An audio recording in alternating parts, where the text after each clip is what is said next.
欢迎收听《生命的光》。今天呢，我们要来深入探讨一份对美国影响非常非常深远的文件，就是联邦党人文集。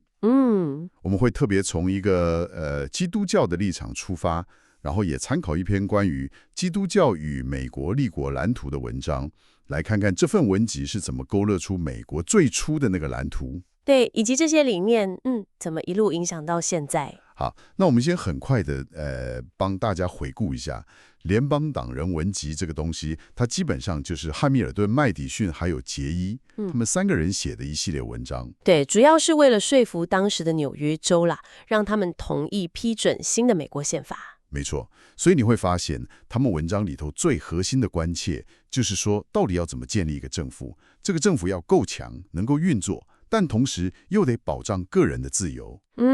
这里我觉得真正有意思的地方是，联邦党人文集他对人性的那个洞察蛮深刻的。哦，怎么说？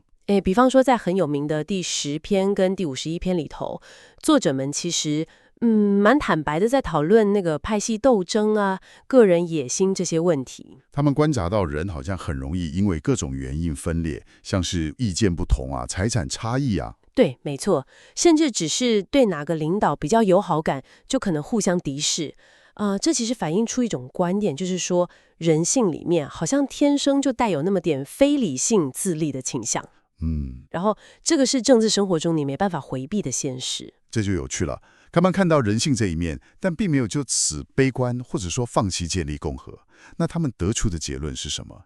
对，他们的结论就是你不能太天真，不能单纯依靠说大家都有美德，这个共和国就能运作下去。所以才需要制度设计。就是这样，所以第51篇才会讲那句很有名的话嘛，必须用野心来对抗野心。Ambition must be made to counteract ambition。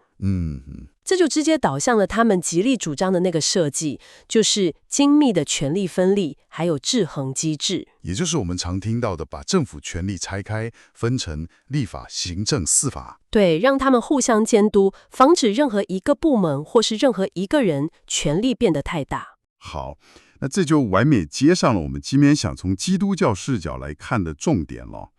我们参考的那篇文章《基督教与美国立国蓝图》，他提到这种对人性的理解，就是承认人是有限的，甚至是有缺陷、可能堕落的这一面。这个观点其实跟基督教讲的人性观有很深的共鸣哦。没错，这个连结，可以说是相当直接。那篇文章分析得很好。文章好像是说，就是因为这种带点现实，甚至有点悲观色彩的人性观，才直接催生了他们对制衡制度的强调。对，可以这么说，基督教思想里头一直有对人性弱点的那个认知，这就让人们更警觉，觉得不能完全信任掌握权力的人。那权力分立、互相制衡就显得特别特别必要。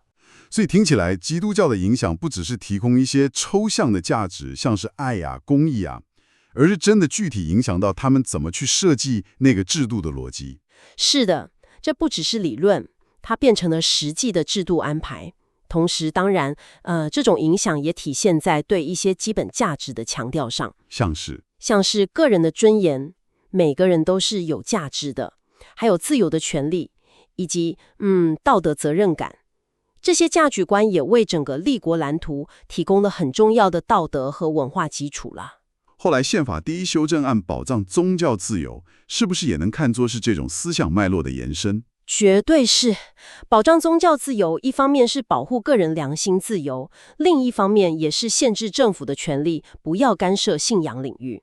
这跟前面讲的限制权利、保障自由的精神是一致的。好，那如果我们把时间快转拉到现在呢？毕竟美国社会跟200多年前比变化太大了。文章也提到，基督教在公共领域的影响力好像是有起有伏的。确实是这样。随着世俗化的发展，还有社会越来越多元，基督教在公共生活中的那种主导地位，可能不像刚立国的时候那么明显了。但有趣的是，就像参考文章分析的，它那些核心价值，比方说强调每个人的尊严、个人的道德责任感，还有对公共福祉，就是大家好、社会整体的关怀。这些理念好像已经对，好像已经很深刻地融入了美国的那个国家精神里面了，而且还持续在发挥影响力。即使形势可能变了，即使形势变了，但这些源自或者说深受基督教影响的价值，你还是可以在今天的各种政治辩论啊、文化探讨啊、社会议题里面听到他们的回响。所以这对我们理解当下的美国社会有什么启示呢？听起来，联邦党人文集是基于对人性的务实评估，给了一个治理的框架。对，一个很实际的框架。然后从我们今天讨论的这个基督教视角来看，相关的价值观又为这个框架注入了最初的道德基础，还有精神动力。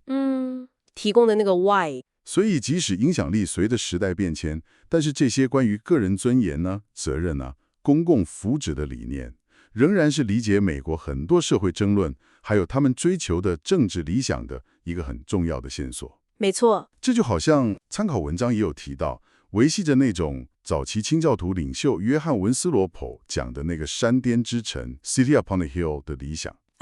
对，山巅之城就是希望美国能成为一个道德跟自由的榜样。对，让全世界都看得到。这个理想本身，好像到现在还是在某种程度上激励着美国，在一个不断变动的世界里寻找自己的方向。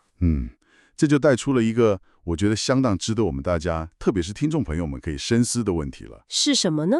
就是说，在今天这个更加多元化也更加世俗化的美国社会，甚至是全世界范围内，那些最初深受基督教影响的关于人性、自由、责任和公共福祉的建国理念，应该要怎么样被重新理解、重新诠释和应用？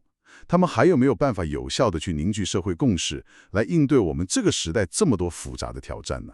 这的确是个大哉问。对，这或许是联邦党人文集还有它背后那些思想传承，留给我们当代最重要的一个课题吧。非常发人深省。好，那今天的讨论就到这里，感谢您的收听，我们下次再见。